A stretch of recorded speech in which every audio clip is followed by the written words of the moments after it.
दित्तु सर्वसिद्धे सिद्धं मणन्तमणिदियं मणुभवं पथ्यसाख्यमणवजं केवलिपहो पणिज्य दुणयतिमीरं जिनं नमः।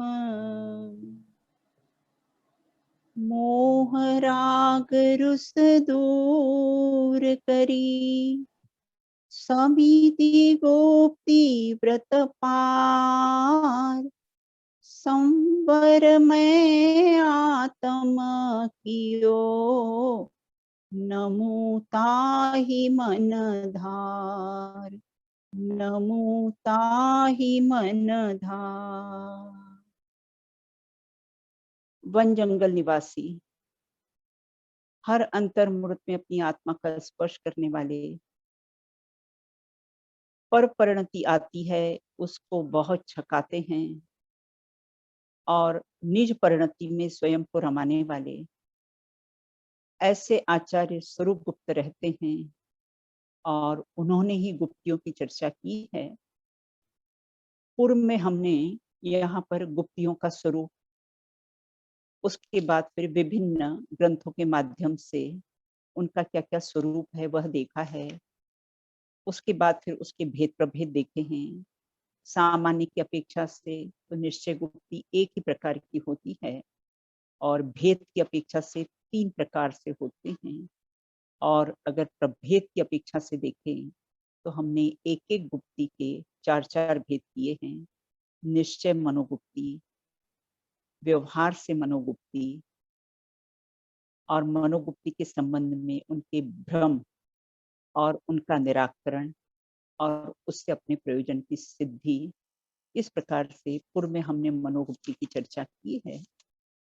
उसके बाद फिर हमने ये देखा था इसमें कि यह सबसे दुर्लभ कौन सी गुप्ति पाई जाती है और क्यों। तो सबसे दुर्लभ मनोगुप्ति को बताया था, वो जो हम पूर्व में चर्चा कर चुके थे।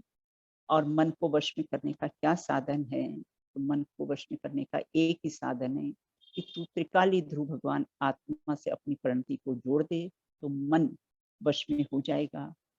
उसके बाद फिर क्या रागद्वेष से प्रवृत्त आत्मा की रक्षा को ही मनोगुप्ति कहते हैं। तो बोले ऐसा भी नहीं है, कारण कि शुभ कार्य में प्रवृत्त जब होता है तो स्वयं ही राग द्वेष से उसका रक्षण हो जाता है। तो उसको फिर राग द्वेष को कैसा है नष्ट करने की आवश्यकता नहीं है। फिर मन शब्द में हमने द्रव्य मन और भाव मन लिया था कि यहाँ पर, लेकिन इस मनोगुप्ति में भाव मन की ही चर्चा थी। इतनी पूर्व में हमारी चर्चा हो चुकी थी। अब आगे आज हम वचन गुप्ति और काय गुप्ति की चर्चा करेंगे। निश्चय और व्यवहार से वचन गुप्ति का क्या स्वरूप है। अपने स्वरूप में गुप्त रहकर, अपने स्वरूप में स्थिर रहकर सत्य भाषण आदि से निवृत्त होना, मौन रहना, उसको वचन गुप्ति का लक्षण कहा है। और नियम सार में अपने स्वरूप में स्थिर रहकर वही वास्तव में निश्चय गुप्ति है। और बाह्य से स्त्री कथा और चारों प्रकार की भी कथाओं के द्वारा वचनों का परिहार होना, उसको व्यवहार से वचन गुप्ति कहते हैं। जब मुनिराज ध्यान में लीन रहते हैं तो वचन का व्यापार स्वतः ही रुक जाता है, उसका नाम वचन गुप्ति है। और सप्तम गुण स्थान में जब शुद्धोपयुक्त दशा होती है तो बुद्धि पूर्वक कोई भी कार्य नहीं होता है और वहां सहज ही अपनी गुप्तियां पल जाती हैं। जैसे फॉल जब झड़ता है तो कोई बुद्धिपूर्वक उसको झरने का विकल्प नहीं रहता है, सहज ही गिरना उसका स्वभाव रहता है। उसी प्रकार से आत्म ध्यान में लीन रहना वही कैसा है, स्वतः ही वचन का व्यापार रुक जाता है। उसको यहाँ पर निश्चय और व्यवहार से वचन गुप्ती कहते हैं। अब इसमें एक प्रश्न उपस्थित होता है कि वचन तो पुद्गल हैं, वे आत्मा के परिणाम धर्म नहीं है, तो फिर उस वचन गुप्ती को संवर का कारण क्यों कहा है? मतलब गुप्तियों को ही संवर का कारण क्यों कहा गया है? क्या प्रश्न है कि वचन तो पुद्गल हैं और आत्मा के परिणाम धर्म नहीं है, वे आत्मा के परिणाम और धर्म नहीं है, फिर उसको उस वचन गुप्ती को भी संवर का कारण क्यों कहा गया है?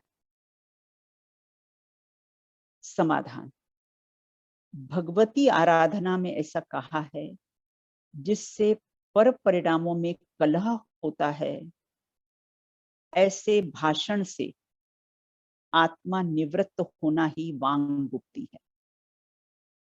व्यवहार में भी कहा जाता है और 10 लक्षण की पूजन में भी आता है, कठिन वचन मत बोल, पर निंदा अरु झूठ तज, साच जवाहर बोल, सतवादी जग में सुखी।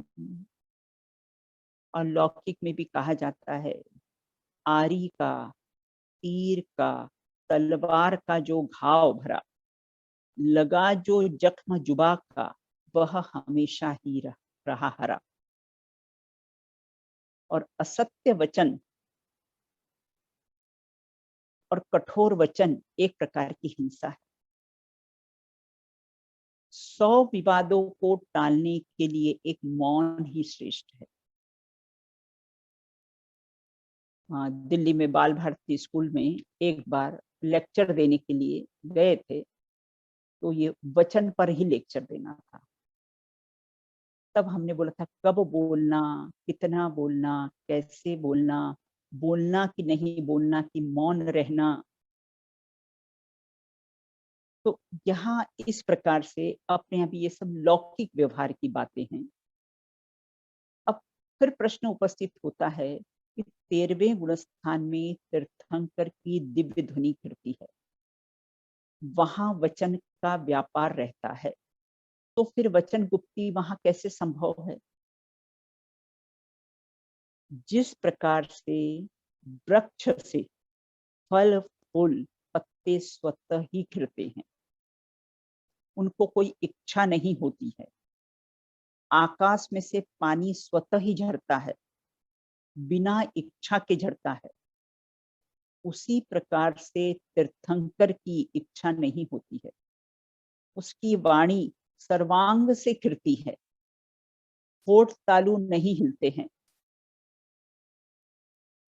अब प्रश्न उठता, तीर्थंकर की वाणी कौन सी भाषा में खिलती है? संस्कृत, प्राकृत, हिंदी, इंग्लिश, तमिल, तेलुगु, कौन सी भाषा में खिलती है? और हमें तो कोई भाषाओं का कोई ज्ञान हो ना, संस्कृत का ज्ञान हो, प्राकृत का हो, इंग्लिश का हो, तो हमें तो अभिमान होने लगता है कि हमें देखो इतनी भाषाओं का ज्ञान है। और कहते तीर्थंकर की दिव्य ध्वनि तो अर्धमागधी भाषा में खिलती है। मगध जाति के देव ही वो 18 महाभाषा और 700 लघु भाषा में कन्वर्ट करते हैं। परम औदारिक शरीर होता है, यथाख्यात चारित्र के धारी होते हैं, वे तो सुपर वचन गुप्ती के धारी होते हैं। जो अनंत चतुष्टय प्रकट होता है वह गुप्तियों का ही फल है। वचन गुप्ती और भाषा समिति में क्या अंतर है? गुप्ती निवृत्ति रूप होती है और समितियां प्रवृत्ति रूप होती है। वचन गुप्ती में वचन का व्यापार स्वतः ही रुक जाता है और भाषा समिति में हित मित प्रिय वचनों का व्यापार होता है। गुप्तियां सप्तम गुणस्थान में शुद्धोपयोग दशा का कार्य है और समितियां तो 6वें गुणस्थान में शुभ क्रिया रूप होती है। जैसे पूर्व में हमने प्रश्न किया था ना कि गुप्तियों को आपने संवर का कारण क्यों कहा है, अब यहाँ कहते हैं समितियों को भी आपने संवर का कारण कैसे कहा है, जबकि समितियां तो प्रवृत्ति रूप होती है, फिर आपने उसको संवर का कारण कैसे कहा? समिति प्रवृत्ति रूप होती है, गुप्तियां निवृत्ति रूप होती है। फिर भी तत्वार सूत्र और समय सार में इनको संवर्ग का कारण कहा। पहले तो समिति देखते, सम प्लस इति। सम अर्थात समता भाव पूर्वक, सम्यक दर्शन पूर्वक अपने स्वरूप में गमन करना, उसका नाम निश्चय से समिति है। ये सब सकल चारित्र के परिणाम है और वही संवर का कारण है। और उसके साथ जो जीवों की रक्षा हेतु यत्नाचार प्रवृत्ति होती है, वह तो पुण्य बंध का कारण है, शुभ आश्रव का कारण है। शुभ भाव के साथ जो शुद्ध भाव होता है, वही संवर का कारण है। व्यवहार समिति संवर का कारण नहीं है, निश्चय समिति ही संवर का कारण है। और निश्चय गुप्ति और निश्चय समिति दोनों ही संवर के कारण है। निश्चय गुप्ति और निश्चय समिति दोनों ही सकल चारित्र की अवस्था है। इष्टोपदेश में तो कहा है, देखो इष्टोपदेश की आगे गाथा है और उसमें कहा गया है, इष्टोपदेश की गाथा में, ब्रुवन्नपि हि न ब्रूते, गच्छन्नपि न गच्छति, स्थितिर्कृतात्म तत्वस्तु, पश्यन्नपि न पश्यति। वहां कहते हैं कि मुनिराज चलते हुए भी ना चले, चालत चालत नाही, चलते हुए भी नहीं चलते हैं। तो चलना वह समिति है और चलते हुए अपने स्वरूप में स्थिर रहते हैं, वह गुप्ति है। बोलत बोलत नाही, हित मित प्रिय वचन बोलते हैं, वह भाषा समिति है। और बोलते ही अपने स्वरूप में स्थिर रहते हैं, वह वचन गुप्ति है। और देखत देखत नाही, बाहर में वस्तु को देख रहे हैं और अंतर में अपना भगवान आत्मा दिख रहा है। तो इस प्रकार से वे अपने आत्म स्वरूप में ही लीन रहते हैं। तो यहाँ ये कहते हैं कि इस प्रकार से इष्टोपदेश में जो बोला है, उसका कैसे वचन गुप्ति के धारी होते हैं, मनोगुप्ति के धारी होते हैं, काय गुप्ति के धारी होती। तो चालत चालत नाही, बोलत बोलत नाही, देखत देखत नाही। अब ये तो हमने वचन गुप्ति का स्वरूप देखा। अब इस संबंध में क्या भ्रांतियां हैं हमारी? अज्ञानी जन किसको वचन गुप्ति मानते हैं? मौन हो जाने को वचन गुप्ति मानते हैं। अगर मौन हो जाने का नाम वचन गुप्ति है, तो गूंगे लोग तो बोलते ही नहीं हैं, तो फिर तो वे वचन गुप्ति के धारी होंगे, उनको वचन गुप्ति मानना पड़ेगा।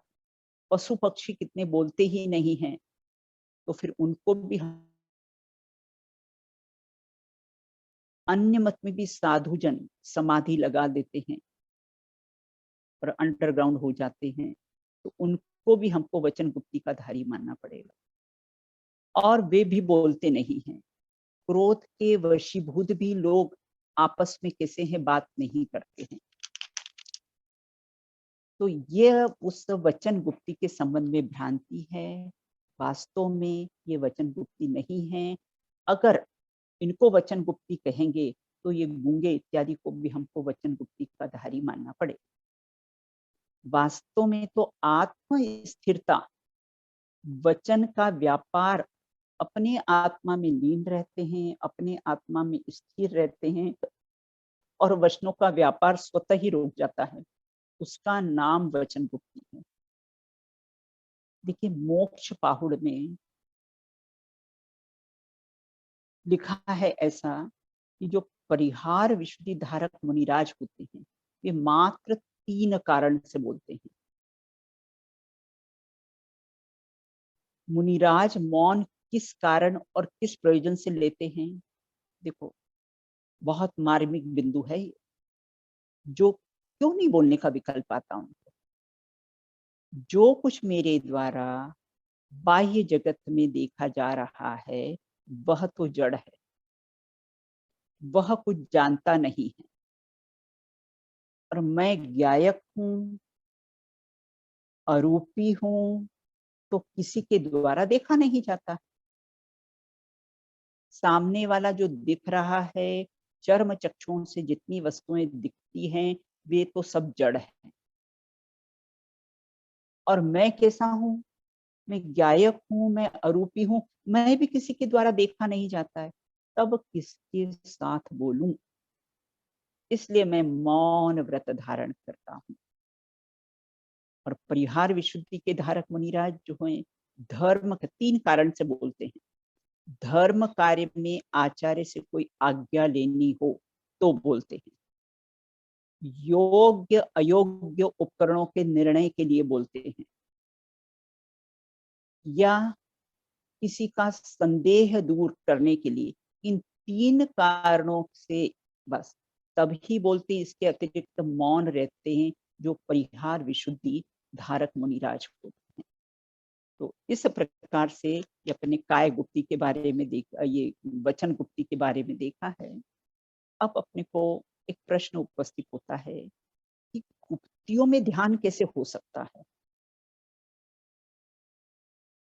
तो द्रव्य संग्रह की गाथा है, मा चिट्ठम मा जंपः मा चित्तव किम वीनजेन होई धीरो अप्पा अप्पमहीरो इनमेव परम हवे झाणम। प्रश्न अपना क्या था कि गुप्तियों में ध्यान कैसे हो सकता है? तो माँ माँ चिट्ठम, कुछ भी शरीर की चेष्टाएं मत करो, यह काय गुप्ति हो गई। कुछ भी, माँ जंपह, मुंह से कुछ भी मत बोलो, यह वचन गुप्ति हो। और माँ चिंतः, मन से कुछ नहीं सोचो और अपने आत्म स्वरूप में स्थिर रहो, यह मन गुप्ति हो गई।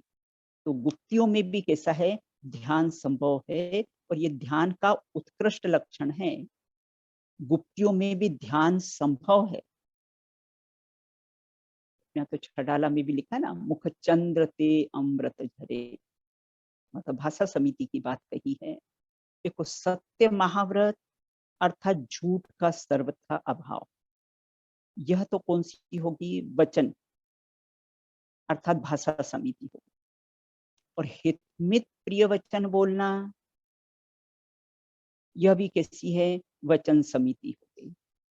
तो स्वरूप गुप्त होकर बोलने का ही त्याग कर देना, मौन रहना, बोलना ही नहीं, यह तो कैसा हो गया? अपने स्वरूप गुप्ती, वचन गुप्ती हो गई ना, भाषा समिति और वचन गुप्ती। तो भाषा भी ऐसे बोलते हैं व्यवहार से कि मुख चंद्र ते अमृत झरे हैं। तो इस प्रकार से ये अपनी वचन गुप्ती की अपने चर्चा की है। अब हम काय गुप्ती की चर्चा करेंगे। पुरुषार्थ सिद्धि बताया गया है, सम्यक दंडो वपुसः, सम्यक दंडस तथा च वचनस्य वपुसः। अर्थात शरीर को सम्यक प्रकार से शास्त्रों की विधि के अनुसार वश में करना, वह काय गुप्ती है। क्या कहा? शरीर को सम्यक प्रकार से, जो शास्त्रों की विधि लिखी है ना, जो विधि बताई, अपन विचार करेंगे आगे, उसके अनुसार उसको अपने वश में करना, उसका नाम कैसा है? काय गुप्ती है। वश में करना, आपने लौकिक में वशीकरण मंत्र सुना होगा। तो वशीकरण मंत्र में तो दूसरों को अपने वश में कर लेते हैं। ये काय गुप्ती रूपी जो वशीकरण मंत्र है ना, वह स्वयं ही स्वयं के वश में हो जाते हैं। यहाँ जो सम्यक शब्द लगाया है परिभाषा में, तो सम्यक शब्द काया के प्रति सुख बुद्धि, एकत्व बुद्धि, ममत्व बुद्धि के अर्थ में यहाँ पर उनके निषेध के अर्थ में लिया गया है। कि सम्यक शब्द काया के प्रति सुख बुद्धि, एकत्व बुद्धि और ममत्व बुद्धि के निषेध के अर्थ में वहां पर सम्यक शब्द लगाया है। अब तत्वार्थ सूत्र में लिखा है शरीर की प्रवृत्ति को भली भांति नियमन करना। नियम करने का अर्थ वही है वश में करना, उसका नाम कैसा है? काय गुप्ति। यहाँ वश में करने से क्या तात्पर्य है? जो हम अनादि से 24 घंटे इस काया की गुलामी करते हैं, कि जो भी फरमाइश करता है, जो भी फरमाइश करती है ये काया, yes boss, yes boss, yes boss करके उसकी फरमाइशें हम पूरी करते हैं। शरीर अगर 4 बार भोजन मांगेगा तो विचार करना, अब तक अगणित जड़ द्रव्यों से प्रभु भूख न मेरी शांत हुई, तृष्णा की खाई खूब भरी, पर रिक्त रही वह रिक्त रही। रात्रि में अगर पानी मांगे तो कहना, हमारे अंदर अतीन्द्रिय आनंद का झरना नियाग्रा फॉल बह रहा है, तुम उसका रसास्वादन करो तो हमेशा हमेशा के लिए तुम्हारी तृष्णा शांत हो जाएगी। इतने वर्षों से पानी पीते हुए आ रहे हैं, फिर भी हमारी प्यास नहीं बुझी, तो अब एक गिलास पानी में क्या प्यास बुझेगी? जन्म लेते ही माता का दुग्ध पान किया था, ऐसा विचार करना, इसका नाम है काया को वश में करना। बाह्य से इसका विचार करना, अंतरंग में अपने स्वरूप का विचार करना, अस्ति नास्ति दोनों से विचार करना। औदारिक शरीर की जो क्रिया रहती है उससे निवृत्त होना ही काय गुप्ति का लक्षण है। देखो, निश्चय से जड़ शरीर की क्रिया से निवृत्त होकर ज्ञान रूपी शरीर में स्थिर होना, उसका नाम कैसा है? काय गुप्ति। काया की क्रिया उसमें स्वतः ही रुक जाती, जहां अपने स्वरूप की स्थिरता हुई, आत्म स्वरूप में गुप्त हुए, आत्म स्वरूप में लीन हुए, तो बाह्य में काया की चेष्टाएं स्वतः ही रुक जाती है, उसका नाम है काय। वो पद्मासन लगा लेना, खड़गासन लगा लेना, वो काया को वश में कर लेना, इसका नाम काय गुप्ति नहीं। छलाला में भी आया है ना, सम्यक प्रकार निरोध मन वच, काय आत्म ध्यावती, तीन सुथिर मुद्रा देखी मृग जन, उपल खाज खुजावते। सम्यक प्रकार से इंद्रिय के सुख का निरोध कर अपने आत्म स्वरूप में काय से ममत्व का त्याग हो जाता है। जैसे हिरण 4 पैर वाला प्राणी भी जब मुनिराज अपने स्वरूप में गुप्त रहते हैं, स्थिर रहते हैं, तो पत्थर के समान मुद्रा जानकर अपनी खाज मिटा लेता है। विचार करे कितनी स्वरूप गुप्तता।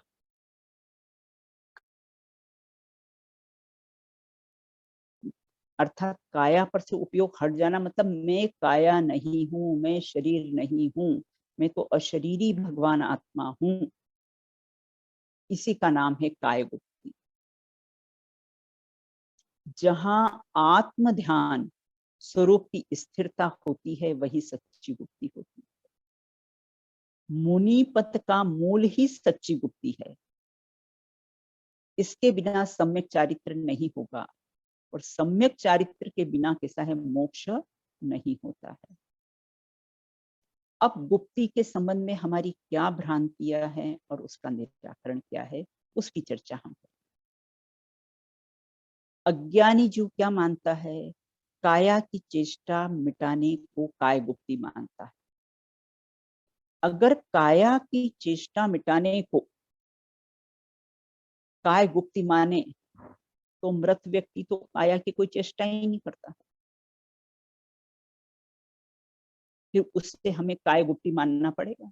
बेहोश व्यक्ति हो या निद्रा में हो, वो भी काया की कोई चेष्टा करता नहीं है, बिल्कुल निढाल पड़े रहते हैं। और बाह्य उपसर्गों को न हटाते तो कैसा है, काय गुप्ती मानते कि देखो कैसे मुनिराज निश्चले बाह्य उपसर्गों को भी नहीं हटा रहे हैं, उसको काय गुप्ती। ये तो अन्य मत के साधु भी इस प्रकार की चेष्टाएं कर लेते हैं, और अगर इन्हें काय गुप्ती माने तो अन्य मत के साधुओं को भी हमें काय गुप्ती मानना पड़ेगा। गमनादिक न करने को काय गुप्ती मानते हैं तो फिर पैरालिसिस वाला तो चलता नहीं है।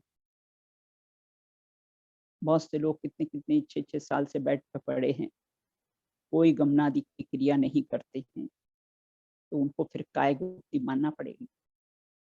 गिनीज वर्ल्ड बुक में मतलब शरीर के कष्ट देने को ही बहुत से लोग काय गुप्ती मानते हैं, तो गिनीज वर्ल्ड बुक में कितने मान कषाय के कारण कितने शारीरिक कष्ट सहन कर लेते,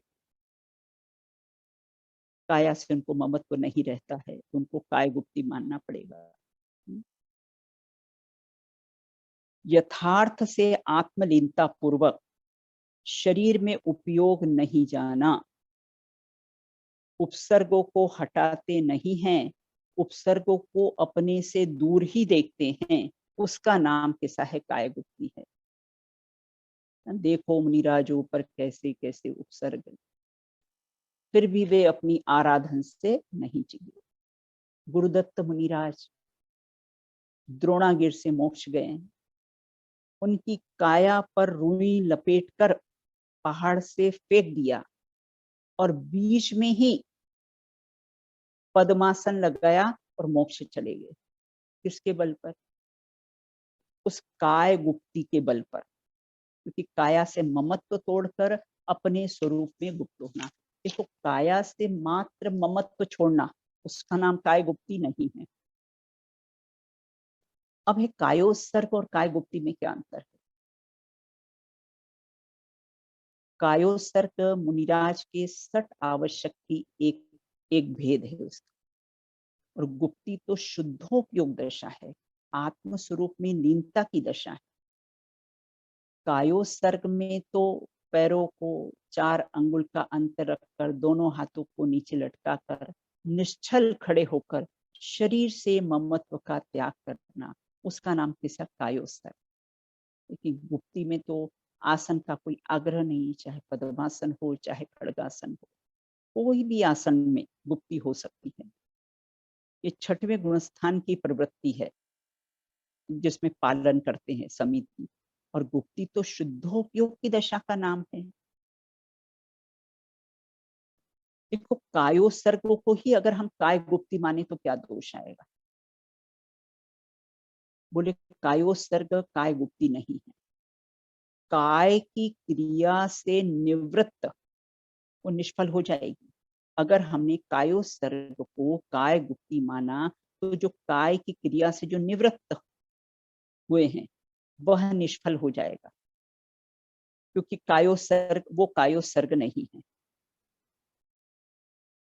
जैसे देखो इसमें एक प्रश्न और उपस्थित होता है, जैसा कि आगम में कहा गया है, शरीर की ममता से रहित को काय गुप्ती कहे तो क्या दोष आएगा? क्या कहा कि शरीर से ममत्व का त्याग कर दिया, और अगर उससे हम काय गुप्ती माने तो क्या दोष आएगा? बहुत से जो सिपाही होते हैं जो फ्रंट में होते हैं, वह अपने शरीर के ममत्व का त्याग कर देते और देश की रक्षा के लिए कैसे हैं, अपने प्राण गंवा देते हैं। गिनीज वर्ल्ड बुक में भी वो काया से ममत्व का त्याग कर देते हैं और अंगारों पर चलते हैं और न जाने क्या क्या कर्तव्य दिखाते हैं, तो फिर उनको हमें काय गुप्ती का धारी मानना पड़ेगा। और गुप्तियां तो मुनिराज को निरंतर बने रहना संभव नहीं है, इसीलिए वो कैसे हैं, जब प्रवृत्ति में आते हैं तो उसका नाम कैसा है, समिति होता है। गुप्ती और समितियों में भी अंतर है, पूर्व में भी हमने देखा था और भी देखते हैं। समितियां प्रवृत्ति रूप होती है, गुप्तियां निवृत्ति रूप होती है।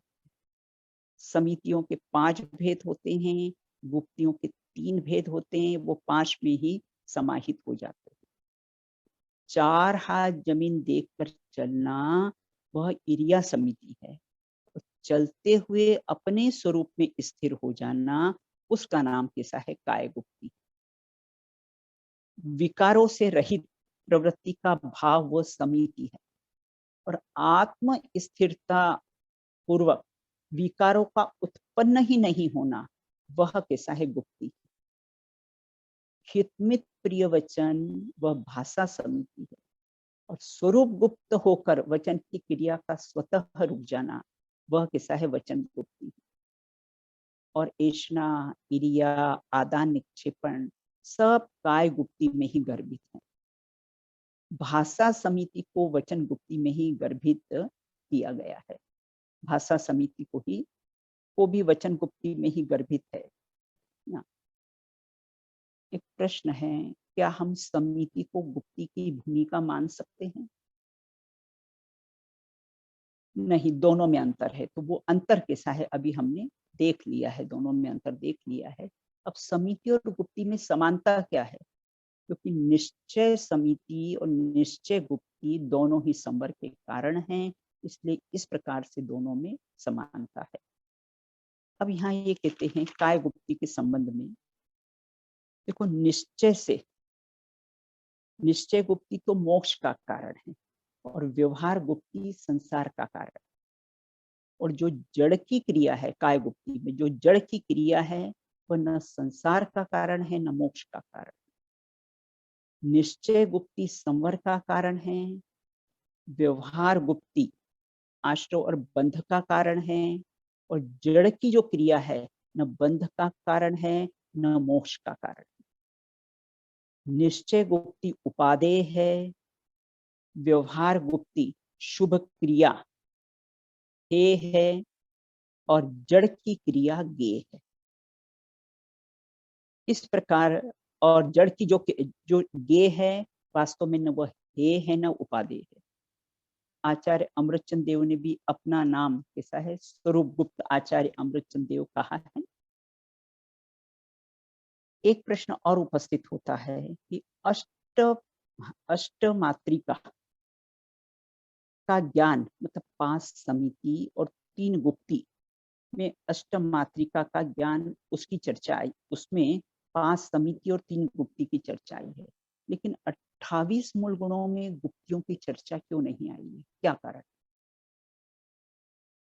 देखो, अष्ट प्रवचन मात्रिका में 8 में 28 मूल गुण समाहित हैं, और 28 में 8 समाहित हैं। शिवभूति मुनिराज को अष्ट मात्रिका का ज्ञान था ना। देखो, जो अवधि ज्ञानी जो मुनि होते हैं तो तीनों गुप्ती के धारी होते हैं, मतलब उनको ही, जो अवधि ज्ञानी होते हैं उनको ही तीनों गुप्तियां होती हैं। और जिन कल्पी मुनिराजों को तीनों गुप्तियां होती हैं। स्थवर कल्पी मुनिराजों को तो अंतर्मुहूर्त में गुणस्थानी उनका बदल जाता है, तो उनको कैसा है? कम ज्यादा हो सकती है। तो इस प्रकार से अब इसके अतिचार कौन कौन से हैं? इसमें गुप्तियों के, उसमें मन वचन काय गुप्ती के अतिचार मतलब दोष, तो बोले क्या क्या दोष लग जाते हैं?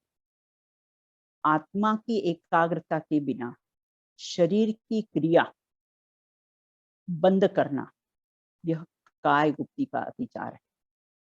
वह तो कषाय भाव है। जहां बहुत लोग भ्रमण करते हों, ऐसे स्थानों पर एक पांव ऊपर करके खड़े रहना, घास इत्यादि पर खड़े रहना, ये अन्य मत की अपेक्षा हरिहरादि जो अशुभ संकल्प करना, ये सब काय गुप्ती के अतिचार हैं। 20 पंथी वगैरह में चलता है ऐसा। और कायोसर्ग को गुप्ती कहना, जबकि कायोसर्ग गुप्ती नहीं है। कायोसर्ग को गुप्ती कहना, काया की ममता तो मान कषाय के कारण भी लोग बाग छोड़ देते हैं। तो काया की ममता को छोड़ना, उसको अगर कायोसर्ग, ये अपन काय गुप्ती माने तो ये काय गुप्ती का अतिचार है। रागादि विकारी सहित स्वाध्याय में प्रवर्तन करना मनोगुप्ती का अतिचार है। भाषा समिति कर्कश वचनों का उच्चारण करना विकथा में वचन विकथाएं ये वचन गुप्ती का अतिचार है। मुख से हुंकार आदि खकार करके हाथ के इशारों से क्रियाओं से इंगित करना यह भी कैसा है, वचन गुप्ती के अतिचार है। और निश्चय और व्यवहार काय गुप्ती में कैसा होता है, ये अंतर होता है और ये गुप्तियों के अतिचार की चर्चा है। अब प्रश्न उठता है कि हमने ये तीनों गुप्तियों के बारे में उनका स्वरूप जाना, उनके भेद प्रभेद जाने, लेकिन इसको पढ़ने से हमारे कौन से प्रयोजन की सिद्धि होती है, हमें क्या लाभ होता है। सबसे पहले तो गुप्तियों के संबंध में जो हमारी भ्रांतियां थी उसका निराकरण होता है। हम मन वचन काय की क्रिया के निरोध को ही गुप्ती समझते थे, जबकि वास्तव में आत्म स्थिरता पूर्वक स्वतः ही क्रियाओं का रुक जाना उसका नाम कैसा है, गुप्ती है। मुनि पद को धारण करने के लिए पुरुषार्थ जागृत होता है, स्वरूप गुप्त होने की प्रेरणा मिलती है, मुनिराजों की महिमा आती है कि देखो कितने उपसर्ग आने पर भी आत्माराधना से नहीं चिके हैं। इस प्रकार से हमने ये प्रकरण पढ़ा है। अंत में अपनी बात कह के समाप्त करती हूँ। देखो, जब अमेरिका ने इराक पर हमला किया था, उसमें जॉर्ज बुश था राष्ट्रपति, वो हजारों माइल दूर से मिसाइलें छोड़ता था और यहाँ सारे इराकी अंडरग्राउंड हो जाते। ऐसा क्यों, क्या कारण है? वो इसलिए ऐसा होता था कि कुत्ते रोने लग जाते थे और कुत्तों की श्रवण शक्ति हमसे 100 टाइम्स ज्यादा होती है। तो इराकी समझ जाते कि कोई ना कोई खतरा है और वो सारे अंडरग्राउंड हो जाते। उसी प्रकार से हमारे मुनिराज भी बाहर में कोई भी उपसर्गों की मिसाइलें छूटे तो वो कैसे होते हैं, स्वरूप गुप्त हो जाते हैं। तो इस प्रकरण को पढ़ने से हमें ये प्रेरणा मिलती, बाहर में कितनी भी प्रतिकूलताएं हो, मुनिराज तो सर्वदेश गुप्त होते हैं, हमें भी गुप्त होने की प्रेरणा दी है। और हमें भी बाहर में कहीं किसी प्रकार की कितनी भी प्रतिकूलताएं आए तो हम अपने स्वरूप का विचार मनन चिंतन करके स्वरूप स्थिरता का अभ्यास करें। यही हमें ये गुप्तियों को पढ़ने से समझने से अपने को प्रेरणा मिलती है।